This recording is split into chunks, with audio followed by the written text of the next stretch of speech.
madeera fuudhee jarru inni waan garaa qimee fixeen jiru yakkitee saaxileen tiru marakkateetu rakkoo jiru bara gara bal'annaan gowwaan seeyanii kadhannee daddabne jara hamtuu malee qottoon xaafii muru dhaqiidhaanii wanna kutataan irra jiru hamtuu malee qottoon xaafii muru dhaqnee laalaa akka kutataan itti jiru hamtuu malee qottoon xaafii muru dhaqiidhaanii wanna kutataan irra jiru hamtuu malee qottoon xaafii muru dhaqnee laalaa akka kutataan itti jiru.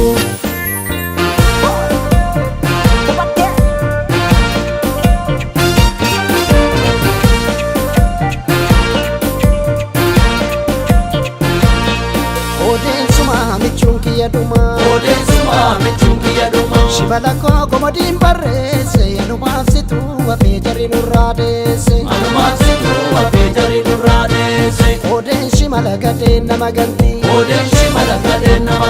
Shimala koo xiiqiin dandeessu ati laafinii jira kan si biraanneessu Shibala koo kolmaan barreesse Shimala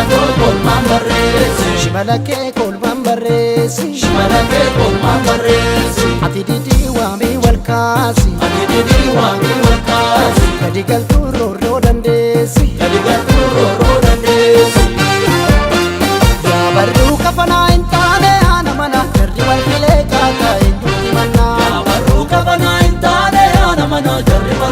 kaataa eenyutti mannaa yaa rakkoo barasii hin taanes naammasii dubbiin gamaa kaatee dhufte nuttisi saneessanumaa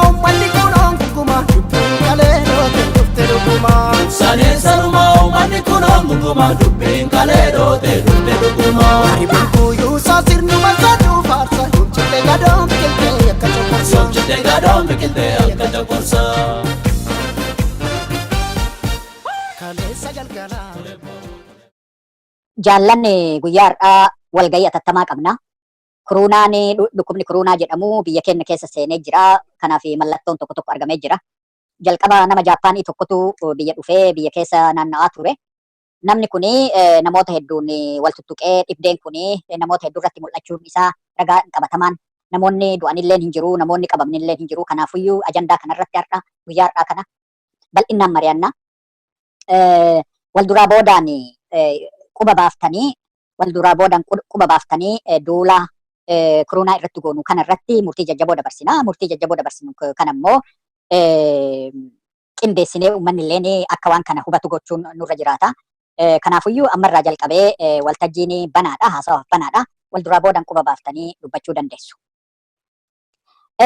Muummee ministeera ani Dr. Hangaasaadha. Dr. Hangaasaadha yaada qaba. Na hayyamtanii muummee ministeera. Eesii hayyame itti fufi. Dhibdeen kun shekkeeree duyfafaa yookiin qufaa utaalloo waan ta'eef kanaaf duulli nu hin barbaachisu. Hojii dabballee leenjisuu, waraana leenjisuu itti fufuu qabna. Hojii keenya itti fufuu qabna. Hojii paartii bilisiginnaa itti fufuu qabna.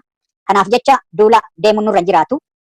Namni utaalloon qabee qullubbii adii quncisee nyaachuu qaba. Qullubbii adiin kun immoo harka koronaa cabsa. Shunkurtii nyaachuu qaba. Shunkurtiin immoo kooluu isaa cabsa. Loomii xuuxuu qaba. Loomiin kun immoo miila isa cabsa. Harboo cuunfee dhuguu qaba. Kun immoo ija isaa jaamsa. Qurunfuudilleen itti dabalamuu qaba. Qurunfuudii maal achi keessaa godhare Dr. Hangaasa? Qurunfuudilleen itti makama. Waaqayyo nu baase. Kuumana illee danfisanii itti dabaluun abusuuda immoo baay'ee barbaachisaadha. Abusuudni kun xeerii fi macaroo isaa keessaa yaasa. Xeerii maal xeerii qaba koronaan? Hin qaba silaa ati gurbaa yoo waa'een xeerii kun ka'u gurra keettu qirqirfatami. Xeerii jechuun buqushaa jechuu miti. Macaroo jechuu barbaadeeti. Macaroo isaa keessaa yaasa. Kan ammoo qorichi argame jennee daddafnee addunyaatti labsuutu nurra jiraata.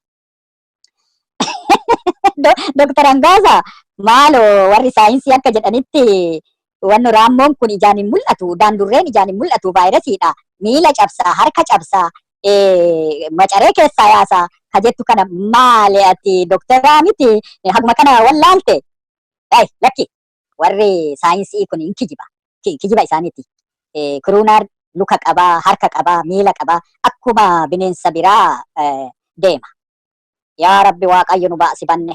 Maali doktorummaan silaa kana ta'e Waaqayyo nu baase. Ati gurbaan nana ergama baandaa wayiitu as keessa jira. Baandaa wayiitu as keessa jiru. Afaan qabadhu.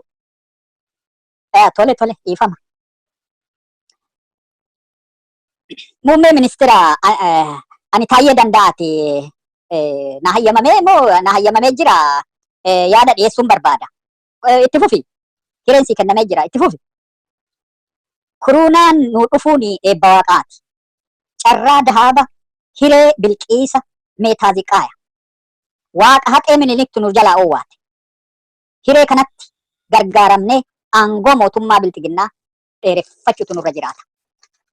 Umriin mootummaa kennaa baatii birraa ni raawwata. Heerri biyyaa daabanaa yookiin daariqee jira. Constitutional crisis keessa seennee jirra. Gaafiin kun heera biyyaa keessa hin jiru. Qaawwa hin jirre barbaannee banuu qabna. Akka yaada kiyyaatti qaawwa keessa hulluuqnee mootummaa biltiginnaa umrii isaa dheereffachuu dandeenyu bakka afuritti kaayee yaada kiyya dhiyeessa. Tokkoffaa, labsa yeroo muddamaa labsuu qabna. Humniti aangoo dheebotee girrisaan aangoo akka nurraan fudhanne komaandi poostii Wallagga, Gujii fi Boorana irratti labsine Oromiyaa guutuu irratti labsutu nurra jiraata. Mana marii bakka bu'ootaa lammata mana marii bakka bu'ootaa diignee filmaata geggeessullee qaawwa biraati. Boordiin biyyoolessaa miseensotaa fi qondaalota biltiginnaatiin waan guutameef filamuu baannus akka waan filamnetti sagalee dhibbaa fi dhibba nu lakkaaya. Korojoo hatulleen waan dhibu miti. Sadaffaan heera biyyaa akka barbaannetti fooyyessuu dandeenya. Boqonnaan heera biyyaa keessaa kamiyyuu jiru boqonnaan kamiyyuu sagalee 2-3 mana marii bakka bu'ootaa, mana marii federeeshinaatii fi mana marii mootummoota naannoo state councils jijjiiruun fooyyessuun ni danda'a. Kun immoo qaamni kun kan duraan TPLF fi OPDO'n nu ijaaran waan ta'eef itti gargaaramuu dandeenya. Waan nu jenne, waan godhaa nu jenneen ni godhu. Filmaanni qaawwee afuraffaa hiikkaa heeraati. Hiikkaa heeraa gaafachuu. Manni marii federeeshinaa hojiin isaa seera heera biyyichaa hiikuudha. Heera biyyichaa hiikuu jechuun akka barbaadetti illee barreessuu danda'a jechuudha. Qaama heera hiikullee ijaaree qindeessuun dirqama isaati. Qaamni heera hiiku kunis dabballootaa fi miseensota keenya yookiin namoota yaada keenya qabaniin waan guutameef akka nu barbaannetti seera hiikanii mootummaa biltiginnaa umrii dheeressanii labsuun akka danda'amu godhaa yoo jenneen osoo ijarri gatiin godhu. Kanaafuyyuu yoo tariigaa waan nu jedha qaamni fedheeyyuu yookiin immoo caasaan fedheeyyuu waan nu godhaa jenneen yoo didan qaama mootummaa biltiginnaatiif hin ajajamne morma qabnee achi keessaa darbuun ni dandeenya. Dirqama kennallee. Yaada kiyya fixadhee jira. Muummee ministeera anilleen harka baasee ani Leencoo Baatiiti. Si hayyame itti fufi. Waaddochi. Gorsa torbaan kana ulfaatan pirezidantiin Isaayyaas Afeworqii nuu kenne yaadachuu qabna. Filmaata, demokraasii, caasaa federaalaa, heera biyyaa, jinni janka wanni jedhamu hin jiru. Wanni jiru aangoo kennaa, aangoo har'a nu harka seene kana ciniinne irratti cichuu qabna, qabachuu qabna. Karaan nu baasu humna waraanaa cimsuu fi poolisa naannoo heddumminaan leenjifnee bobbaasuudha. Sabummaa fi sabboonummaa Oromummaa wanni jedhullee hin jiru. Mul'ata falaasamaa madammarii irratti hundoofnee Itoophiyaa takkitti ijaaruun dirqama kenna. Yaada kiyya fixadhee jira. Muummee ministeera ani Taayyee Danda'aati. Yaada obbo Leencoon jedhe kun yaada gaarii, yaada mooyataadha. Kanaafuu yaada mooyataa kanarratti nan dabala. Nu amma achi nama Itoophiyaatti Si hayyamee jira taayye si hayyamee jira itti fufi. Nu amma achi nama Itoophiyaati malee sabaa miti. Sabboonummaa wanni jedhu waaltaa raggaxiidha. Qeerroo fi qarreen mangaa yookiin girrisaadha jennee irratti ololuu qabna. Shaneen ammoo shiftaadha jennee yookiin wanbaleedha jedha shabbaadhi jennee irratti ololuu qabna. Kanaaf immoo saraawitii sooshaal miidiyaa irratti hojjetu maqaa balleessu maqaa xureessu irratti bobbaasuu qabna. Jawaar abbaa girrisaati jechuu ni qabna. Baqqalaa Garballee maqaa isaa balleessuu qabna. Warra maqaa isaa balleessan jaarmayoota adda addaa keessaa irratti bobbaafne irratti maqaa isaa xureessuu qabna. Kanarratti Iskindir Naggaa fi faan Azeemaan Ibn faan akka gaariitti nu gargaara. Kamaal Galchullee akkuma duraanii AWO'n Arsii ijaaru gandaan Arsii qofaa ijaara jennee irratti ololuu qabna. Oromoo fi Oromummaa diiguuf gandaa fi naannoon uummata qoqqooduun dirqama kennata. Siidaa aanolee fi calanqoo diiguu qabna. Yoo kana goone humna naafxanyaa ani naafxanya ofiin jedhu kana firoonfanne jechuun ni danda'ama. Yaada kiyya fixadhe muummee ministeera galatoomaa naa hayyamuu keessan. Ani maqaan kiyya namni biraa jiraa? Anilleen harka baaseetan jira. Muummee ministeera naa hayyamtu.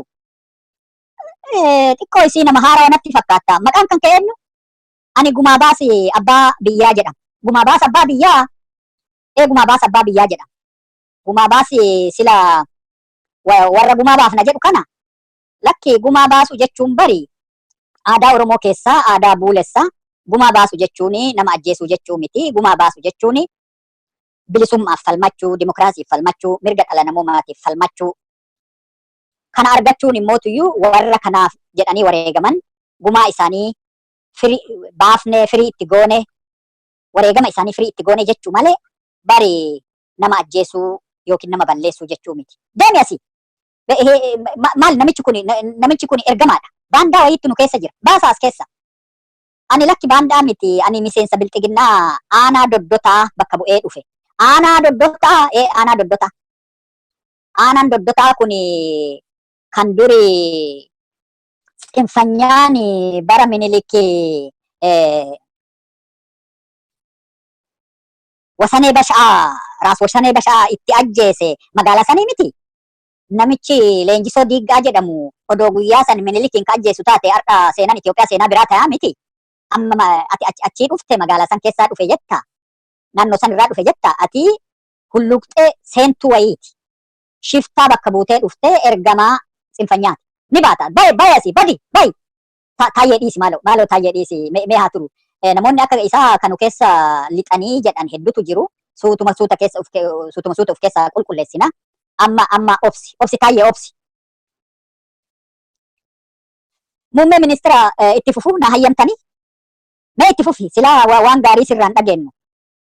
Saba Oromootii fi Oromummaa jiraachisuuf qabsoo waggoota 150 nu gaafate. Dhaloota hedduutu akka baalaa itti harca'e. Impaayirri cubbuu fi roorroo irratti ijaarametu nullee dabalatee bilxiginnatu diigama malee sabboonummaan Oromummaatii fi Oromoon hin diigamu. Kana dhugaa kana seenaan addunyaallee nutti agarsiisee jira. Fakkeenyaaf impaayira Ingiliizittu diigame malee uummanni Ingilizii sabni Ingilizii hin diigamne. Sabboonummaan warra Ingilizota hin diigamne. Impaayira Xaaliyaanittu diigame malee sabboonummaan fi sabni Xaaliyaan hin diigamne. Impaayira Zaarii Raashiyaattu diigame malee saboonni biyya san keessa jiran hin diigamne. Impaayira Otomaantu diigame malee sabaa fi saboonni biyya san keessa jiran hin diigamne. Impaayira Faransaayittu diigame malee sabni Faransaay hin diigamne. Kanaafuyyuu wanni an jechuu barbaadu Oromummaa fi saba Oromootii fi Oromummaa diiguun hin danda'amu. Impaayira Itoophiyaa ka cubbuu irratti ijaarame ka cubbuu fi roorroo irratti ijaarametu diigama malee. Bilxiginnaa nu warra bilxiginnaa ofiin jedhu kanatu diigama malee. Kuni waaltaa raggaxiin callisi afaan cufadhu. Maal hononoqa kun? In hononoqini afaan kan kee cufadhu. Lakki na fixachiisa muummee ministeera itti fufu mee itti fufi. In dhageenna waan ati odeessitu mee in dhageenna. Dubbii baan dhoorganii gala dhoorgani. Barcumaan har'a irra teennu kuni barcuma amma har'a irra teenne kana argamsiisuu fi qeerroo fi qarreelee salbaa kichuu dhiiga itti dhangalaasanii lafee itti caccabsanii nutti kennan. Ummataa fi qabsaa'onni Oromoo ilmaan tiyyatu nu ceesisa jedhanii amaanaa galchaa dhiigaan hallame nutti galfatan. Gaafiin ummata Oromoo tokkolleen hin deebine. Gaafiin Finfinnee, gaafiin lafaa, gaafiin afaanii, walumaa galatti gaafiin Oromoo tokkollee hin deebine. Inuu yeroo ammaa kana faallaa deebi'e. Wanni Oromoon harkaa qabu tokkollee hin jiru. Oromiyaa keessatti ummata Oromoo hiyyoomsanii, deegsanii, alagaa duroomsuun, dureeyyeta Oromoo hiyyoomsanii, dureeyyeta alagaa duroomsuun itti fufee jira. Kana ijaan arguu mannaa amma dhumarratti immoo Oromummaa fi sabboonummaa Oromummaa diiguuf shira xaxaa jirra. An kana keessatti qooda hin fudhadhu. Kana arguu mannaa dhabamuu filadha. Akka nutti dhaadataami kuni nutti dhaadataami baandaan giraazmaach girrisatu asitti nutti as erge. Tsinfanya waltaa raggat warri Abinii fi Azeemaa kuni Iskindirfaan bar dhugaa jedhan. Girrisaa kana mana mootummoota addunyaatti illee bari edaa sababii kanaa fi achitti illee himatanii kassasanii jiranii bar mootummaa addunyaa irratti. Kuni tsinfanyaadha. Kanaafuyyuu Jawaar Muhammadii fi Baqqalaa Garbaatti nutti ergee kuni hulluuqee namni akka isaa hulluuqee nu keessa seenee jira. Kana of keessaa qulqulleessuu qabna. Kunimmaa namoonni akka isaa isa qofaa miti namoonni akka isaa hedduutu as nu keessa jiru. Kana yeroo eeggannee suuta of keessaa qulqulleessuu qabna. Muummee ministeera yaada kiyyan finne maaloo itti fufu na hayyamtu? Itti fufime. Jechi girrisaa jedhu kuni jecha mangaa yoo jedhurraa dhufe mangaan kun immoo dhiyeenna kana dubartiin takka mana masaraa mootummaa keessaa Oromoon mangaadhaa jettee achi uummata Oromoo irratti baacuu isii waan dhageettan natti fakkaata. Hundeen jecha kanaa immoo aramanee yegaallaa mangaa ka jedhu ka durii naafxanyoonni uummata Oromooti irratti moggaasan achirraa madde. Kanaafuyyuu yoo mangaa jettan yoo immoo girrisa jettan akka Oromoo arrabsuu akka of arrabsuutitti akka namni of arrabsu nama of nyaatu waan jettan kana waan beeytan natti akka situ beekagaa hayyuu kenna situ beeka callisi afaan qabadhu. Baandalleeni ashabbaariilleeni dhiyeenna kana mana marii bakka bu'ootaa keessatti muummeen ministeeraa keessaa ashabbaariin nuhi baandaan nuhi jedhee ragaa ba'ee jira. Amma as garagallee nama biraatiin baandaa yookiin ashabbaarii jechuun waan nama qaanessu. Karaa biraatiin girrisa jennee qeerroo Oromooti irratti duuluun kuni ofirratti duuluu kenna waan ta'eef waan kana odoo sirreeffannee yaada dhiyeessa. Badeesi yaada maal dhiyeessita? Baanda. Haga feetan arrabsaan homaa arrabni nan ajjeesu arrabni nan dhiigsu ima obsa. Coraan kiyya arrabaaf jedhee yaada kiyya afaan cufachuu hin danda'u. Muummee ministeera itti fufuu hin finne. Itti fufme. Dimookiraasiilleen godaansa seenaa ilma namaa waan ta'eef waan hafuu danda'uu miti yookiin waan hambisuu danda'amuu miti. Dirree poolitikaa bal'isuu, dimookiraasii waarsuu, filmaata haqaa deemsisuun dirqama kenna. Mirga dhala namoomaa kabajuun, sirna federaalaa cimsuun, heera biyyaa hojiirra oolchuun amaanaa uummanni nutti kennate. Amaanaa kana nyaachuu hin qabnu, irra ejjechuu hin qabnu. Akkuma asiin olitti irra deddeebi'ee jedhe impaayera cubbuu irratti ijaarame diigama malee saba Oromootii fi Oromummaanis hin diigamu. Kanaafuyyuu kuruunaan dhufuun gama tokkoon akkuma jedhame hiree gaarii carraa gaarii ture yoo itti gargaaramne yoo qalbii qulqulluun itti gargaaramne yoo sabaaf yaanne. Carraa kanatti gargaaramne mooraa Oromoo keessatti nagaa tokkummaa fi araara buusuun dirqama kenna ta'a. Araara buusuu maal nama wal lola jira? Namni wal lola hin jiru. Deemi asii hin kijibda. Namni wal lola hin jiru warri aangoo butachuudhaaf fiigan aangoo nurraa fudhachuuf fiigantu biyya rakkisaa jira malee biyya jeeqaa jira malee kana olaantummaa seeraatiin likkii isaanitti agarsiisuu likkii itti galchuu qabna. Akka Abbaay Tsahayyee jedhe sanitti. Deemi asii kijiba. lakki anin kijibu in finne yaada kiyyan finne itti fufuu muummee ministeera. Biyya guutuu keessatti illee wal hubannootaa fi araara biyyoolessaa buusuun yeroo nu gaafata. Heera qaawwa hin qabne qirqidnee yeroo kenna fixuu mannaa falaanfalii humnoota politikaa hundumaa ammatu furmaata humnoota politikaa biyya kana hundumaa ammatu ummata bal'aa hirmaachisuu fi nagaa waaraa buusuu danda'u barbaaduu qabna malee rakkoo kanarratti seera biyyichaa osoo hin tuqin rakkoo kana qofaa irratti waliigaltee wal hubannoo humnoota politikaatii fi morkattoota wajjin gatteenne haasa'uu qabna. Yeroo ammaa kanatti morkattoota illee aangoo nurraa fudhatan jennee wanni itti sodaannu hin qabnu. Aangoo dabarsanii nutti kennuu ummanni Oromoo illee isaan illeen qeerroo illeen qarre illeen jawaar illeen osoo hin hafin hundumti isaaniitu walii galanii nu ceesisa jedhanii aangoo nutti kennan amma immoo aangoo san nurraa fudhatan jennee isaan sodaachuu hin qabnu. Kanaafuyyuu yaada kiyya xumuradhee jira dhugamaan yeroon har'aa kun yeroo dhugarratti cichanii yaada kiyyallee akka fudhattan abdii qabaa galatooma.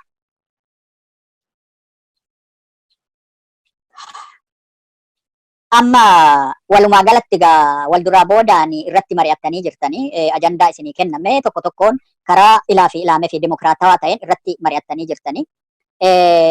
Murtii manni egaa murtii amma armaa gadii irra ga'ee jira. Kana cuunfee yoo irra deebi'ee isin dhageessisee murtii haga ammaa irra geettan tokkoffaa labsii yeroo muddamaa daddafnee labsuun barbaachisaadha. Yaada jedhuti fudhatame. Kana jechuun labsii yeroo muddamaa labsu jechuun heera biyyichaa rarraasu jechuudha. Kana jechuun waan heera biyyaa keessatti jiran hundumaayyuu rarraasu jechuudha. Sadarkaa hidhuurraa kaanee haga ajjeesullee ni dandeenya jechuudha. Kana waan hin dhorgu tokkollee hin jiru. Kanarratti hundoofnee komaand poostii yeroo duraa dhiya Oromiyaa qofaa irratti labsame amma gara biyya guutuutitti labsutu nurra jira. Milishaa leenjifnee ganda keessa qubsiisutu nurra jira. Itti aansinee qeerroo warra girrisaa qeerroo fi qarree ofiin jedhee deemu kana tokko tokkoon guuruutu nurra jira, hidhuun nurra jira.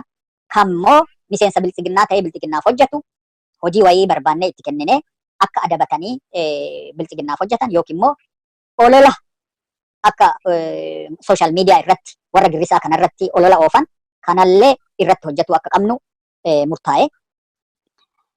Miseensota ABO, KFO fi PBO ganda isaan keessa jiran adamsinee mana hidhaatitti guuruun nurra jiraata.